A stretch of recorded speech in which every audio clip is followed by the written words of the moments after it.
नमस्कार, एक बार फिर से आप सभी मेरे प्यारे दोस्तों का बहुत बहुत स्वागत है आज के इस नए वीडियो में। देखिए, आज आप लोगों का प्रिज्म पिरामिड तथा शंकु का अगला वीडियो आ चुका है। तो आज के इस वीडियो में जो भी इंपॉर्टेंट क्वेश्चंस है वो हम आपको कराने वाले हैं।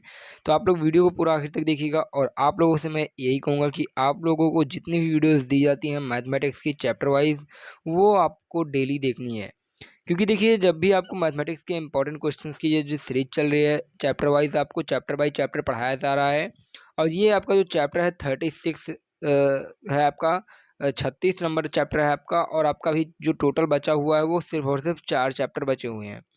और पिछला जो भी 1-2 चैप्टर बचा हुआ है वो भी हम आपको कवर करा देंगे। तो आप लोग इस वीडियो को पूरा देखिएगा और आप डेली जितनी भी वीडियोज़ दी जाती हैं मैथमेटिक्स की आपको चैप्टर वाइज़ मेरे द्वारा, तो आपको वो वीडियोज़ ज़रूर से ज़रूर देखना है। क्योंकि जो भी मेरे चैप्टर के साथ-साथ पढ़ा रहा हूँ, तो आपको वे वैसे जो है पढ़ते चलना है, जिससे आपका एकदम से पूरा का पूरा चैप्टर क्लियर होता चले।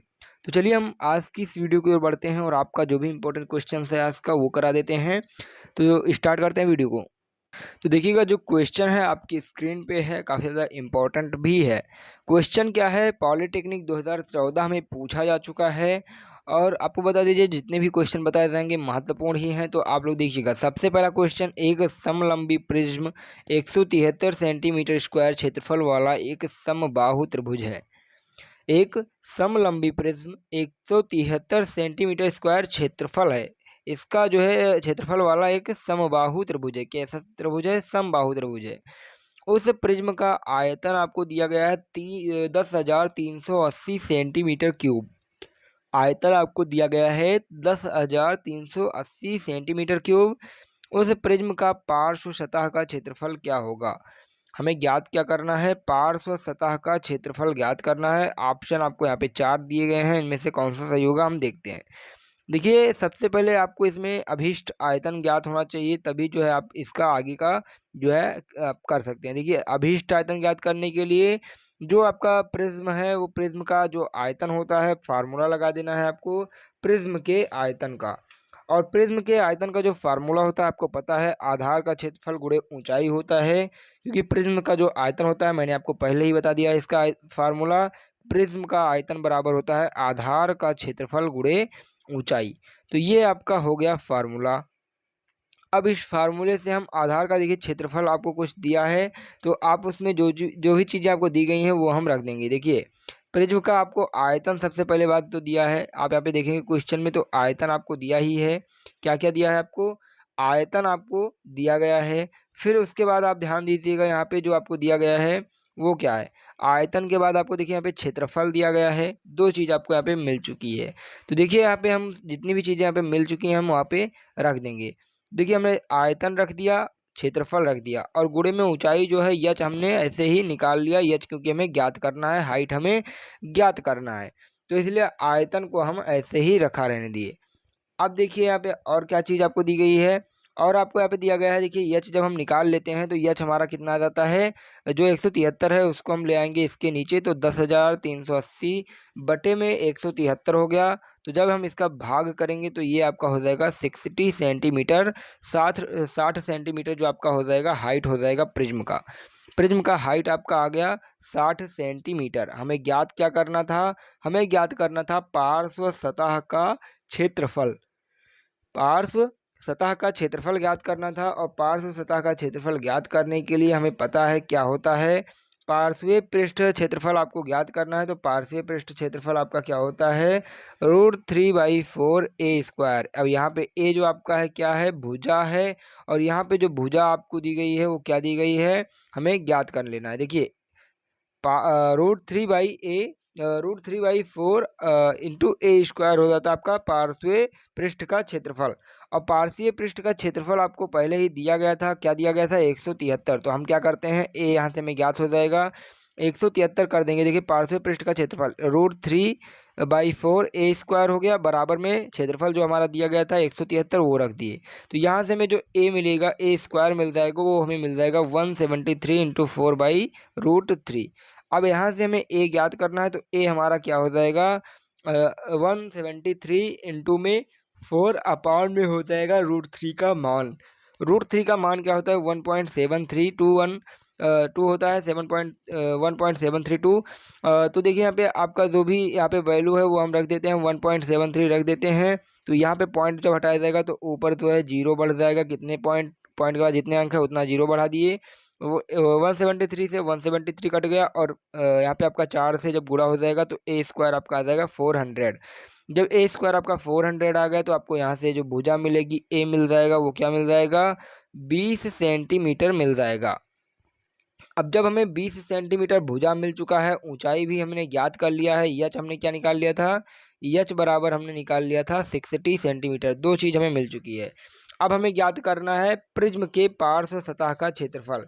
क्या ज्ञात करना है हमें, हमें ज्ञात करना है प्रिज्म के पार्श्व सतह का क्षेत्रफल। और प्रिज्म के जो पार्श्व सतह के क्षेत्रफल होता है वो आपका होता है आधार का परिमाप गुणे ऊंचाई। जो यहाँ पे परिमित लिखा है इसे आप परिमाप भी कह सकते हैं। यहाँ पे जो क्या है परिमाप, आधार का परिमाप गुणे में ऊंचाई। अब आधार का परिमाप गुणे ऊंचाई है तो हम यहाँ पे सारी की सारी वैल्यू रख देते हैं।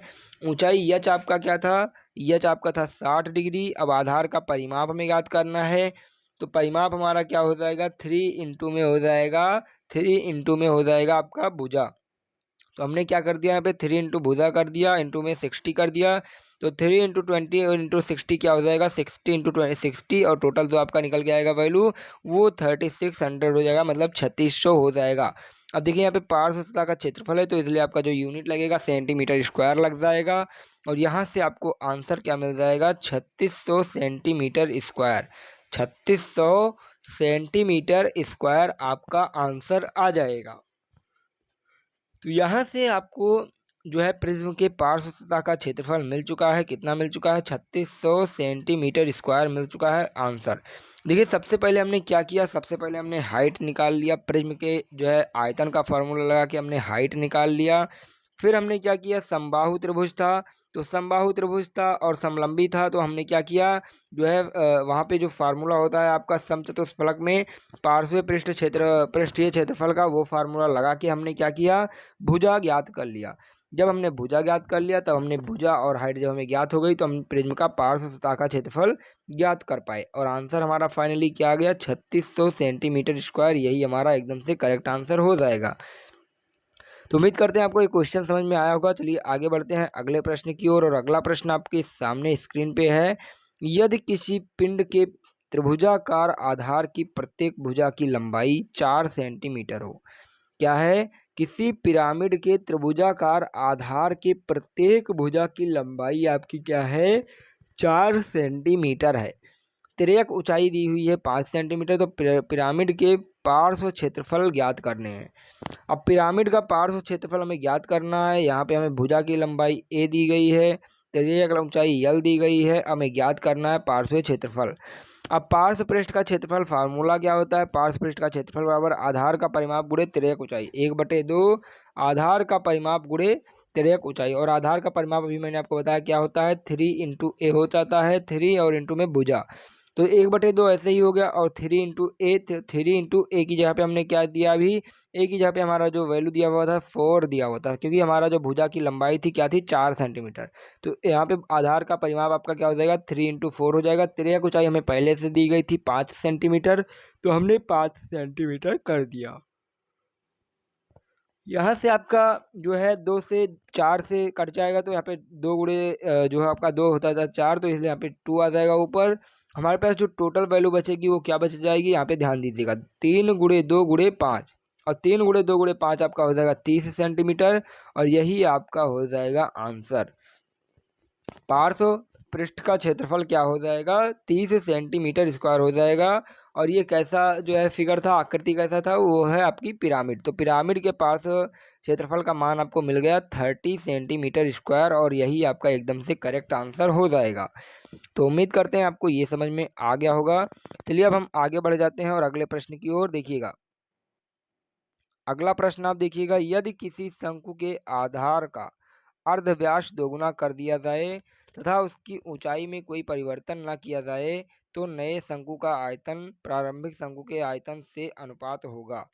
देखिए क्या दिया है, यदि किसी शंकु के आधार का अर्धव्यास दोगुना कर दिया जाए, शंकु के आधार का अर्धव्यास दोगुना कर दिया जाए तथा उसकी ऊंचाई में कोई परिवर्तन न किया जाए तो नए शंकु के आयतन का प्रारंभिक शंकु के आयतन से अनुपात क्या होगा।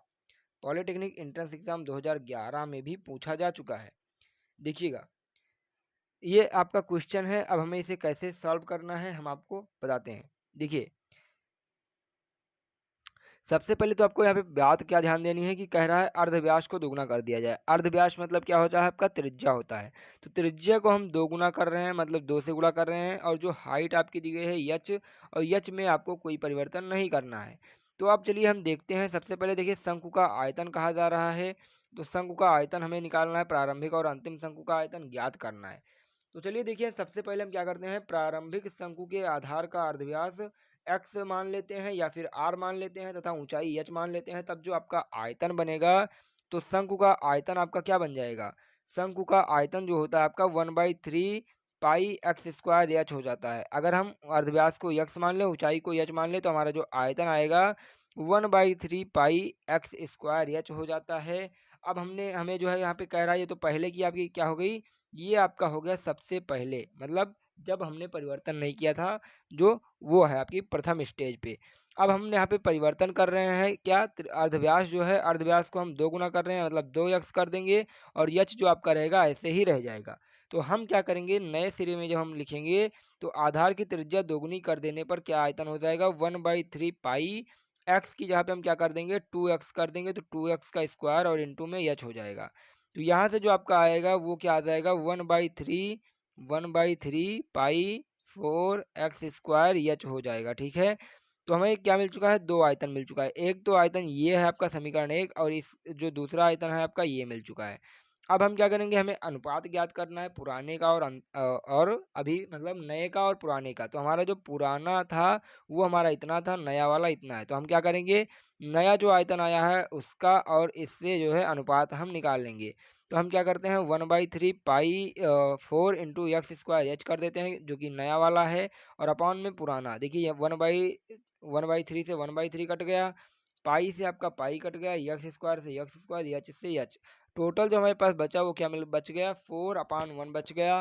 और जब 4/1 है तो इसे हम क्या लिख सकते हैं, 4:4:1 भी लिख सकते हैं, 4:1 भी लिख सकते हैं। और यही आपका क्या हो जाएगा, एकदम से एक्यूरेट आंसर हो जाएगा इस क्वेश्चन का।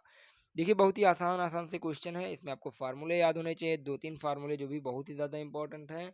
फार्मूले याद होते हैं तो आप जो भी स्टेप बताया जा रहा है, स्टेप बाय स्टेप आप क्वेश्चन को सॉल्व कर सकते हैं। चलिए, ये आपका आंसर आ गया 4:1। अब हम आगे बढ़ जाते हैं अगले क्वेश्चन की ओर।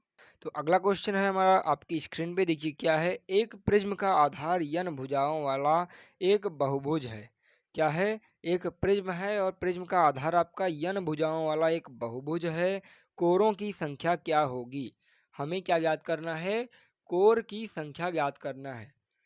हमने आपको एक जो है महत्वपूर्ण तथ्य जो बताया था पहले नंबर के लेक्चर में, उसमें आपको बताया था कि n भुजाओं वाले तथा एक बहुभुज के कोरों की संख्या क्या होती है, 3n होती है। जबकि उसका आधार क्या होता है, एक प्रिज्म होता है। ठीक है, तो आधार क्या है आपका, प्रिज्म है। और यहाँ पे भुजा कितनी दी गई है, n भुजा वाला एक बहुभुज है। तो मैंने आपको एक जो भी अभी आपको मैंने बताया कि n भुजाओं वाले एक बहुभुज के कोरों की संख्या क्या होगी जब उसका आधार प्रिज्म हो। आधार देखिए क्या है आपका, प्रिज्म है और बहुभुज है। तो इसलिए अगर भुजा n है तो आपके कोरों की संख्या क्या हो जाएगी, 3n हो जाएगी। ये मैंने आपको बताया था पहले वाले लेक्चर में। अगर आपने पहला लेक्चर देखा होगा तो आपको पता चल गया होगा। देखिए, ये एक आपका फार्मूला बेस्ड मतलब आपका ये क्या है, एक थ्योरेटिकल है। आपसे एक नंबर क्वेश्चन में कभी कभी थ्योरी में भी पूछ लिया जाता है ऐसे क्वेश्चन। तो यहाँ पे आपका जो एन भुजा वाला एक जो है यहाँ पे एक बहुभुज के प्रिज्म का आधार है, तो कोरों की संख्या क्या होगी, 3n हो जाएगी। यही आपका एकदम से एक्यूरेट आंसर हो जाएगा, यही आपका करेक्ट आंसर हो जाएगा। तो उम्मीद करते हैं समझ में आया होगा। आप लोग याद कर लीजिएगा ये वाला क्वेश्चन, क्योंकि ऐसे कोई क्वेश्चन होते हैं, कुछ क्वेश्चन आपसे सॉल्व नहीं करने पड़ते हैं, आपको याद रखने पड़ते हैं। तो देखिए, n भुजाओं वाले बहुभुज के कोरों की संख्या क्या हो जाती है, 3n हो जाती है। चलिए अगले प्रश्न की ओर बढ़ते हैं। देखिएगा, अगला प्रश्न क्या है, एक त्रिभुजीय प्रिज्म की प्रत्येक कोर समान लंबाई की है। क्या है, त्रिभुजीय एक त्रिभुजीय प्रिज्म की प्रत्येक कोर समान लंबाई की है। यदि प्रिज्म का पार्श्व पृष्ठ 12 वर्ग सेंटीमीटर है तो उसकी एक कोर की लंबाई क्या होगी? हमें ज्ञात करना है एक कोर की लंबाई ज्ञात करना है। देखिए यहाँ पे क्या क्या दिया गया है, प्रिज्म के पार्श्व पृष्ठ दिए गए हैं, प्रिज्म का पार्श्व पृष्ठ दिया गया है, हमें उसके एक कोर की लंबाई ज्ञात करना है।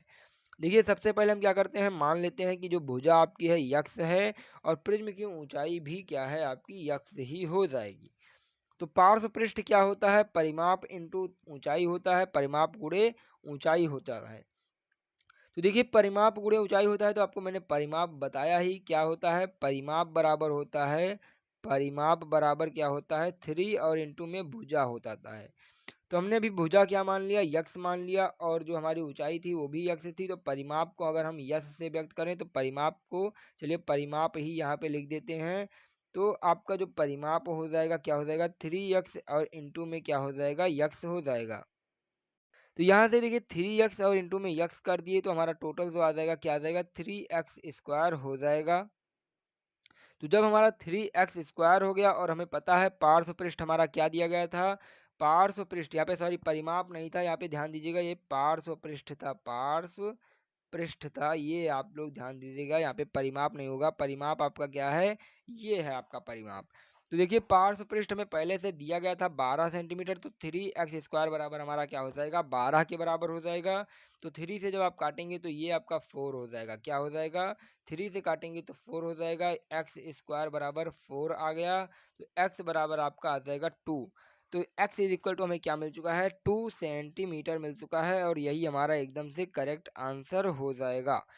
प्रिज्म का कोर हमें ज्ञात करना था, तो हमने अभी आपको माना था यक्स, हमने क्या माना था प्रिज्म का भुजा माना था, भुजा ही आपका क्या है कोर है यहाँ पे। तो आपका क्या हो जाएगा, जो प्रिज्म की कोर हो जाएगी वो 2 सेंटीमीटर हो जाएगी, यही आपका एकदम से करेक्ट आंसर हो जाएगा।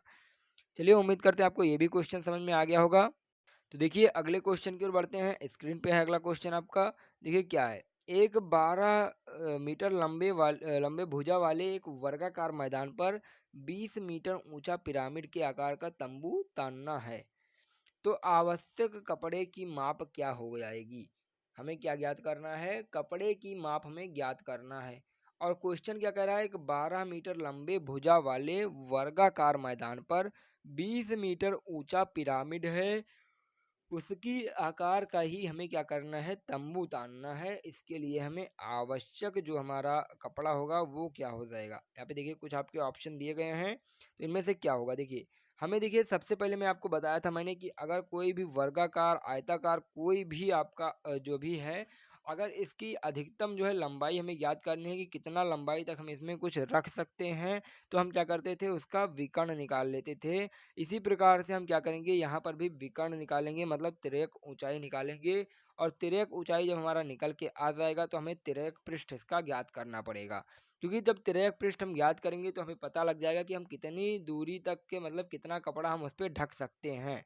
ठीक है, तो हम क्या करते हैं सबसे पहले इसकी हम तिर्यक ऊंचाई ज्ञात करते हैं। तो यहाँ पे वर्गाकार मैदान है, पिरामिड है, तो हमारा जो तिर्यक ऊंचाई हो जाएगा वो हम ज्ञात कर लेंगे। तो तिर्यक ऊंचाई बराबर होता है अंडर रूट में, जो आपका यहाँ पे पिरामिड है तो पिरामिड है तो इसलिए तिर्यक ऊंचाई बराबर हो जाता है अंडर रूट में h² और प्लस में भुजा अपान 2 का होल स्क्वायर हो जाएगा। तो h की वैल्यू हमें क्या दी गई थी, h बराबर 20 दिया गया था, और भुजा बराबर हमें क्या दिया गया था, तो हमें भुजा और h की वैल्यू दी गई थी।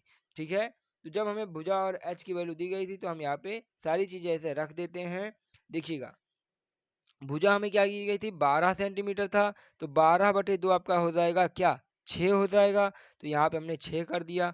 एच आपको टोटल दिया ही गया था 20 मीटर ऊंचा था तो 20 मीटर रख दिए। तो यहाँ पे आपका रूट में 20 का स्क्वायर प्लस में 6 का स्क्वायर, आपका टोटल जो आएगा 436, और जो आपकी तिर्यक ऊंचाई आ जाएगी एल जो आ जाएगी आपकी क्या आ जाएगी 20.9, 20.9 आपका सेंटीमीटर में हो जाएगा, क्योंकि सॉरी मीटर में हो जाएगा, क्योंकि हमें जो हमारा मात्रक दिया गया था मीटर में दिया गया था, तो इसलिए आपका जो तिर्यक ऊंचाई हो जाएगा यल जो हो जाएगा 20.9 मीटर हो जाएगा। अब देखिए हमें तिर्यक पृष्ठ ज्ञात करना है, तो तिर्यक पृष्ठ ज्ञात करने के लिए हमारा जो फार्मूला होता है पिरामिड का तिर्यक पृष्ठ ज्ञात करने का, वो होता है आपका देखिएगा 1/2 आधार का परिमाप और गुणे में तिर्यक ऊंचाई। अब परिमाप आपको पता है, आधार का परिमाप हमें ज्ञात करना है और यहाँ पे हमें पिरामिड दिया गया है। पिरामिड का आधार का परिमाप हमें ज्ञात करना है तो हमारा, और यहाँ पे हमें एक चीज़ और दी गई है, जो हमारा यहाँ पे पिरामिड है वो कैसा है, वर्गाकार है, मतलब वर्ग के आकार का है, मतलब इसमें क्या है, 4 भुजाएं हैं। तो इसलिए जो हमारा परिमाप आ जाएगा वो क्या आ जाएगा, 4 गुणे भुजा आ जाएगा। तो इसलिए 1/2 हो गया, 4 गुणे भुजा, भुजा के जगह पे हमने क्या कर दिया, 12 कर दिया, क्योंकि 12 दिया गया था। और इंटू में तिर्यक ऊंचाई हमने ज्ञात कर ली 20.9, तो 20.9 कर दिए। देखिए यहाँ से 2 से 2 कटेगा, 4 कटेगा तो 2 हो जाएगा। 12 दूना आपका 24 हो गया, और 24 का गुणा जब आप 20.9 से कराएंगे तो मिल जाएगा 501.6। 501.6 मीटर स्क्वायर हो जाएगा, क्योंकि हमारा यहाँ पे जो दिया गया है, निकाला हमने, क्या निकाला है, तिर्यक पृष्ठ निकाला है। तो पृष्ठ हमारा क्या हो जाएगा, 501.6 मीटर। और यही हमारा क्या हो जाएगा, कपड़े की माप हो जाएगी। मतलब हमारा जो आवश्यक कपड़ा होगा, जो हमें कपड़ा लगेगा, वो कितना लगेगा, 501.6 वर्ग मीटर मिल जाएगा, और यही हमारा राइट आंसर हो जाएगा। तो देखिए स्टूडेंट्स, आज के जो भी क्वेश्चन से आपके सामने थे और आपको ज़रूर मज़ेदार लगे होंगे। अगर आपको वीडियो अच्छी लगी हो तो लाइक करिएगा, अपने सभी दोस्तों के पास में वीडियो को शेयर अवश्य कर दीजिए, और डेली की वीडियो अटेंड जरूर करिएगा। धन्यवाद, फिर मिलते हैं एक नए वीडियो के साथ में।